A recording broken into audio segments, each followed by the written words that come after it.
Hello students, welcome back to my channel. आज हम आप लेकर आए हैं टॉपिक मटेरियल्स, कॉस्ट अकाउंटिंग का। ये कॉन्सेप्ट है बेटा मटेरियल। तो पहले आपको बताता हूं मैं एलिमेंट ऑफ कॉस्ट, मतलब लागत के तत्व।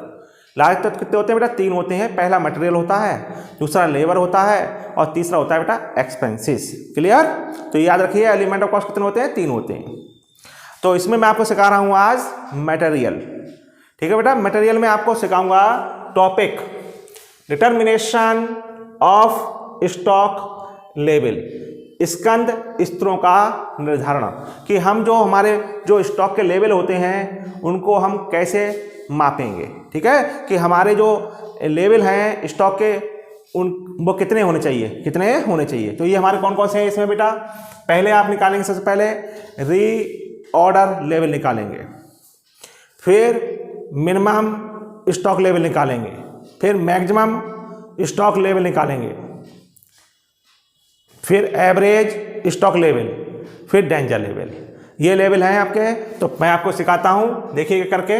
तो पहले मैं आपको निकालना सिखाता हूं री order level.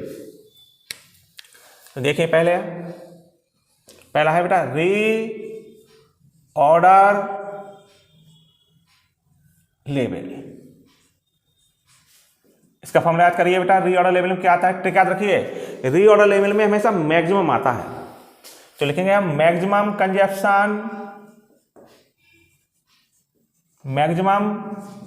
Consumption into maximum delivery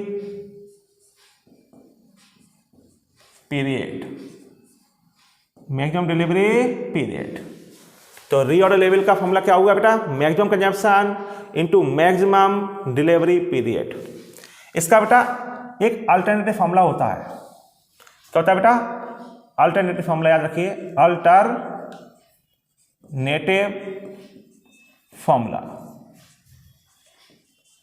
बेटा, अल्टरनेटिव फॉर्मूला तभी यूज होता है जब हमें जो हमारा क्वेश्चन है उसमें मैक्सिमम कंजप्शन ना हो, ना मैक्सिमम डिलीवरी पीरियड हो, तब हम यूज करेंगे बेटा अल्टरनेटिव फॉर्मूला। इसका बेटा फॉर्मूला होगा किसका? री ऑर्डर लेवल निकालने का। अल्टरनेटिव फॉर्मूला होगा, लिखेंगे बेटा safety stock plus normal consumption into normal delivery period.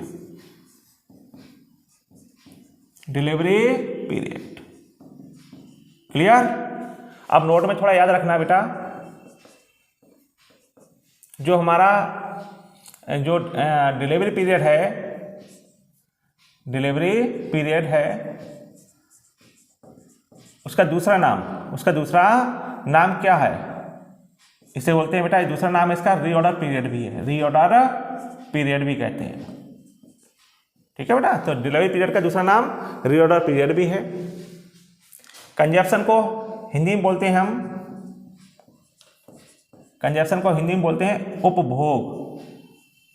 उपभोग। क्लियर? हाँ। और जो आपका याद रखना आगे, जो नॉर्मल को हम बोलते हैं बेटा एवरेज। हिंदी बोलेंगे बेटा औसत, तो नॉर्मल को हम एवरेज बोलते हैं बेटा। क्लियर? अब देखिए दूसरा पॉइंट निकालेंगे, minimum stock level. Minimum stock level देखिए बेटा कैसे निकालते हैं। मिनिमम में हमेशा क्या आता है बेटा? याद रखिए नॉर्मल। तो मिनिमम स्टॉक लेवल निकालेंगे तो आएगा री order level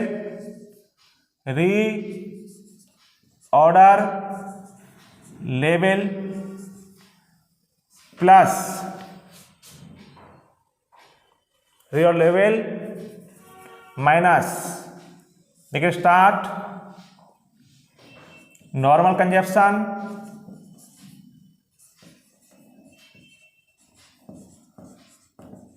into normal delivery period. Clear? तो एक बार फिर बात कर लीजिए, मिनिमम स्टॉक लेवल का जो मेन फॉर्मूला है वो होगा reorder level minus back start normal consumption into normal delivery period. Normal को हम क्या बोलते हैं? एवरेज बोलते हैं। इसका बेटा अल्टरनेटिव फॉर्मूला देखिए, अल्टरनेटिव फॉर्मूला याद रखिए, मिनिमम जो स्टॉक लेवल होता है वो सदैव सेफ्टी स्टॉक के बराबर होता है। अगर हमारे क्वेश्चन में सेफ्टी स्टॉक दे रखा है तो हमें मिनिमम स्टॉक लेवल निकालने की जरूरत नहीं है कि मिनिमम स्टॉक लेवल किसके बराबर होता है? सेफ्टी स्टॉक के बराबर होता है। क्लियर हुआ? तीसरा फॉर्मूला देखिए बेटा, maximum stock level.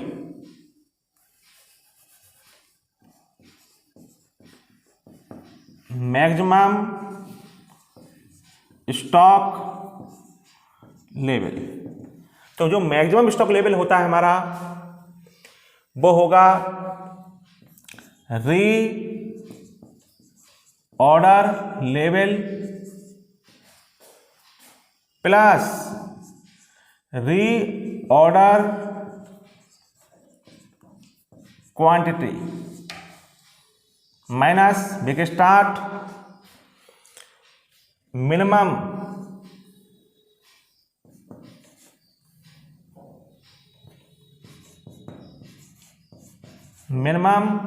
Consumption into minimum delivery period. तो क्या होगा हमारा मैक्सिमम स्टॉक लेवल? तो reorder level plus reorder quantity minus big start minimum consumption into minimum delivery period. तो ये ट्रिक याद रखना, मैक्सिमम में हमेशा क्या आता है? मिनिमम।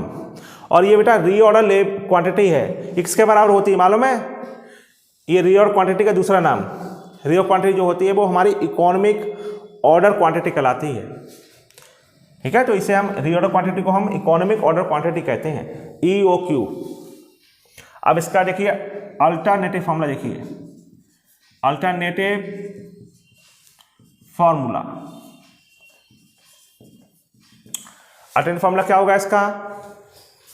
मैक्सिमम स्टॉक लेवल किसके बराबर होता है? तो आप लिखेंगे answer safety stock plus reorder quantity.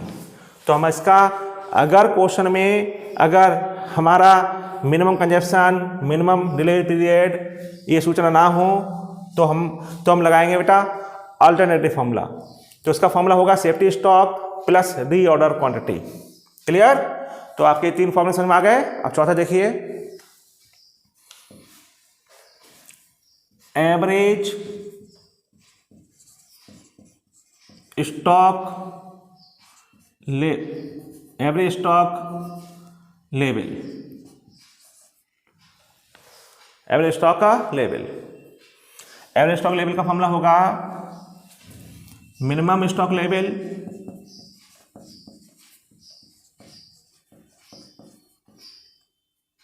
Plus maximum stock level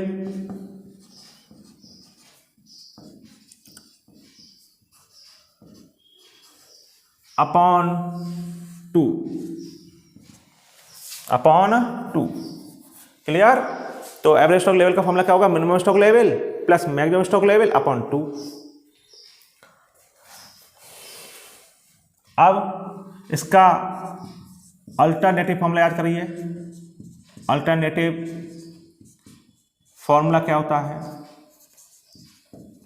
इसका अल्टरनेटिव फॉर्मूला होता है बेटा minimum stock level plus 1/2 of reorder quantity. ठीक है, तो इनका आप अर्थ समझ गए। रीऑर्डर लेवल का मतलब होता है कि आपको कब आपको आदेश देना चाहिए। जब हमारा रीऑर्डर लेवल आ जाएगा तो हमें आपको दोबारा आदेश देना चाहिए। ये मैक्सिमम स्टॉक लेवल है कि हमारे पास मैक्सिमम स्टॉक कितना होना चाहिए। मिनिमम स्टॉक लेवल से पता चलता है कि हमारे पास मिनिमम कितना होना चाहिए, और एवरेज से मालूम पड़ेगा कि औसतन स्टॉक कितना होना चाहिए। ठीक है, अब एक रह गया बेटा danger level.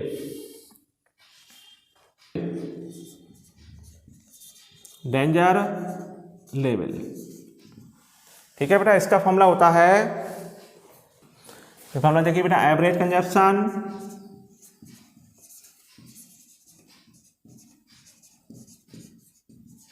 Into maximum reorder period, maximum reorder period for emergency for emergency purchase. ठीक है बेटा, इसका जो अल्टरनेटिव फॉर्मूला होता है 2 days of normal consumption, 2 days of normal consumption, मतलब हम जो नॉर्मल कंजप्शन है उसे 2 से मल्टीप्लाई कर दें, 2 days से मल्टीप्लाई कर दें तो हमारा डेंजर लेवल आ जाएगा। तो याद रखिए डेंजर लेवल का formula average consumption into maximum reorder period for emergency purchase. इसका अल्टरनेटिव फॉर्मूला हो जाएगा 2 days of normal consumption. Clear? तो ये बेटा 5 फॉर्मूले हैं आपके डिटर्मिनेशन ऑफ स्टॉक लेवल, मतलब स्कंद स्तरों का निर्धारण करने के लिए। तो इन्हें 5 को याद करिए। तो मैं आपको एक एग्जाम्पल देकर इनके बारे में बताता हूं कि इनको कैसे निकालते हैं। देखिए बेटा एग्जाम्पल देखिए, the following informations are made available to you in respect of material X. Material X के बारे में आपको ये इंफॉर्मेशन दी गई है। पहला है बेटा reorder quantity 1800 units, reorder period 4 to 6 weeks. तो बेटा ये 4 क्या है? ये 4 है बेटा मिनिमम रीऑर्डर पीरियड, और ये 6 क्या है? ये है बेटा मैक्सिमम रीऑर्डर पीरियड। अगर हमें निकालना है एवरेज रीऑर्डर पीरियड तो बेटा हम इसको 4 + 6 को ऐड करिए और 2 से डिवाइड कर देंगे, तो हमारा आ जाएगा average reorder period. Maximum consumption 450 units per week, minimum consumption 150 units per week. Calculate reorder level निकालना है हमको, मिनिमम स्टॉक लेवल निकालना है, मैक्सिमम स्टॉक लेवल निकालना है, एवरेज स्टॉक लेवल निकालना है। क्लियर? तो हम आपको सबसे पहले निकालना सिखाते हैं बेटा रीऑर्डर लेवल। तो याद रखिए रीऑर्डर लेवल में क्या आता है, मतलब मैक्सिमम आता है। क्या आता है बेटा? तो रीऑर्डर लेवल में क्या आएगा? मैक्सिमम कंजप्शन आएगा, मैक्सिमम डिलीवरी पीरियड आएगा। तो ट्रिक याद रखिएगा, और इसका आपको अल्टरनेटिव फॉर्मूला यूज नहीं करना है, क्योंकि यहाँ पर जैसी इंफॉर्मेशन दी होंगी वैसा फॉर्मूला आप यूज करेंगे। तो देखो पहले आप सबसे पहले निकालते हैं आपको रीऑर्डर लेवल। तो याद रखिए बेटा रीऑर्डर निकालने में क्या आता है बेटा? मैक्सिमम। तो हम लिखेंगे maximum consumption into maximum delivery period. बेटा डिलीवरी पीरियड का दूसरा नाम क्या होता है? देखो डिलीवरी पीरियड का दूसरा नाम होता है रीऑर्डर पीरियड। क्लियर? अब हम आप पुटिंग वैल्यू रखिए, मैक्सिमम कंजप्शन देखो कितना है, तो मैक्सिमम कंजप्शन हमारा दे रखा है 450 यूनिट्स। क्या लिखेंगे? 450 units into maximum delay period. तो देखिए बेटा मैक्सिमम डिले पीरियड, देखिए रीऑर्डर पीरियड कितना है मैक्सिमम, ये मिनिमम है ये मैक्सिमम है, तो यहाँ लिखेंगे 6 वीक। इनकी मल्टीप्लाई करिए, 0 6 5 30, 6 24 3 27। लीजिए हमारा रीऑर्डर लेवल आ गया 2700 यूनिट्स का। क्लियर। पुनर्आदेश स्तर, जब हमारा रीऑर्डर लेवल 2700 यूनिट्स का रहेगा तब हमको आदेश देना पड़ेगा। सेकंड में क्या निकालना है हमें, minimum stock level. Minimum stock level, इसकी ट्रिक याद करिए। इसमें क्या आता है, मिनिमम में हमेशा आता है नॉर्मल अर्थात एवरेज। तो हम इसको लिखेंगे री order level minus big start normal consumption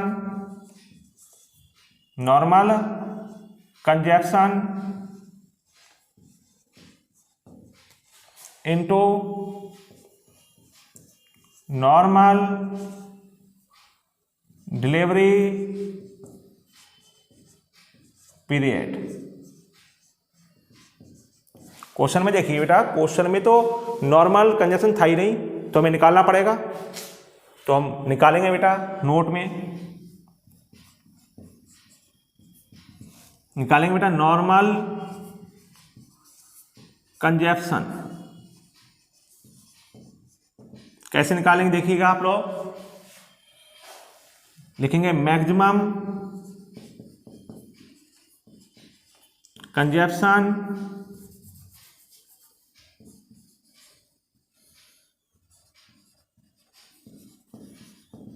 into minimum consumption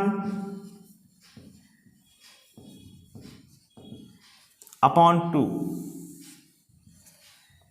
तो देखिए बेटा हमारा मैक्सिमम कंजप्शन कितना है, 450 यूनिट्स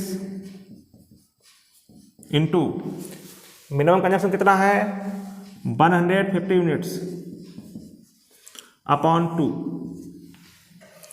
इनको ऐड करेंगे, ये प्लस आएगा बेटा, ये प्लस। तो maximum consumption plus minimum consumption upon 2, तो ये 450 यूनिट्स हो गया प्लस 150 यूनिट्स अपॉन 2।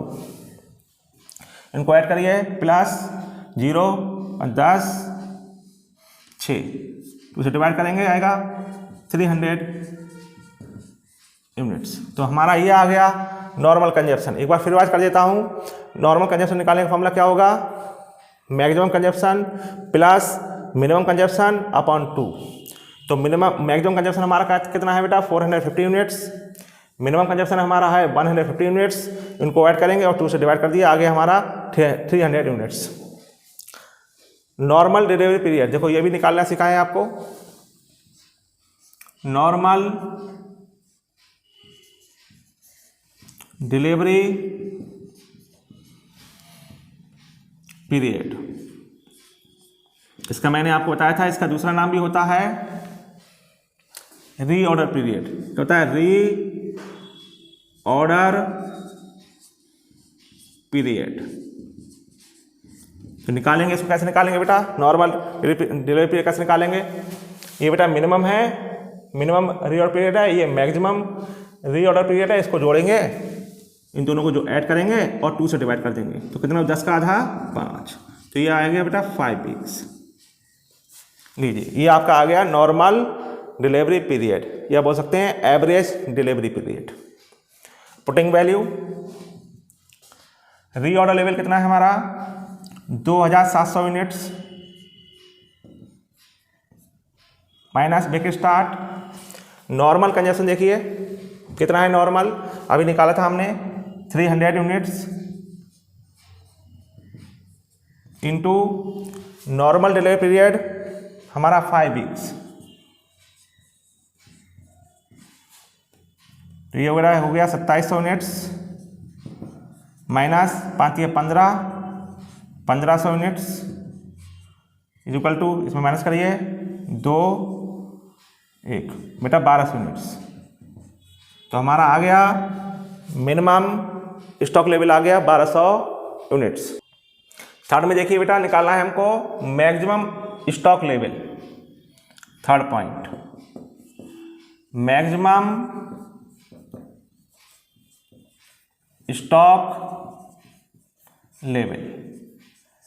इसमें याद रखिए इसे निकालने के लिए क्या आता है, हमेशा मैक्सिमम में हमेशा आता है मिनिमम। तो लिखेंगे हम इसको, लिखेंगे पहले री ऑर्डर लेवल प्लस री order quantity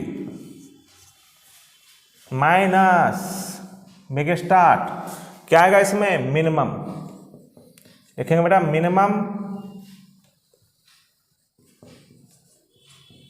minimum consumption into minimum delivery period. Putting value रखिए। देखिए री ऑर्डर लेवल कितना है हमारा 2700 यूनिट्स प्लस री ऑर्डर क्वांटिटी। देखिए री ऑर्डर क्वांटिटी कितनी है हमारी 1800 यूनिट्स। आपको मालूम होना चाहिए री ऑर्डर क्वांटिटी का दूसरा नाम होता है इकोनॉमिक ऑर्डर क्वांटिटी, शॉर्ट में बोलते हैं EOQ। Minus make start minimum consumption. देखिए बेटा मिनिमम कंजप्शन, देखिए मिनिमम कंजप्शन हमारा है 150 यूनिट्स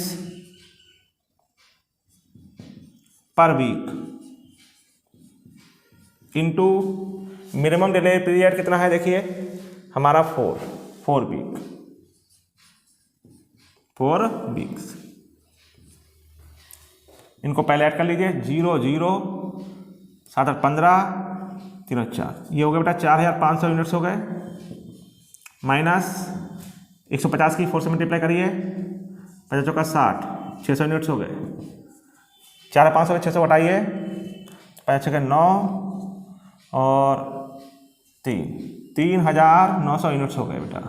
ये हमारा हो गया मैक्सिमम स्टॉक लेवल। इससे ज़्यादा हमें स्टॉक नहीं रखना चाहिए, ये मैक्सिमम स्टॉक लेवल है बेटा। 4 पॉइंट। अब लिखना है बेटा average stock level. Average stock level, average stock level का फॉर्मूला होगा minimum stock level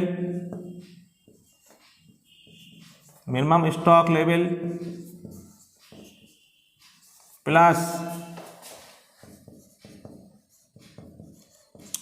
minimum stock level upon 2। तो हमारा देखो मिनिमम कितना है, मिनिमम स्टॉक लेवल हमारा था 1200 यूनिट्स और मैक्सिमम स्टॉक लेवल हमारा आया 3900 यूनिट्स अपॉन 2। ऐड करिए 0 0 9 2 11 4 1 5 2 2 4 2 5 10 2 5 10 लीजिए 2550 यूनिट्स आएगा। क्लियर। तो मैं उम्मीद करता हूँ बेटा आप लोगों को ये क्वेश्चन क्लियर हुआ होगा। अगर कोई भी प्रॉब्लम हो तो मुझे कमेंट में लिखकर बताएं। मेरे वीडियो को लाइक करें, शेयर करें और जिन्होंने अभी तक मेरे चैनल को सब्सक्राइब नहीं किया है सब्सक्राइब करें। Thank you.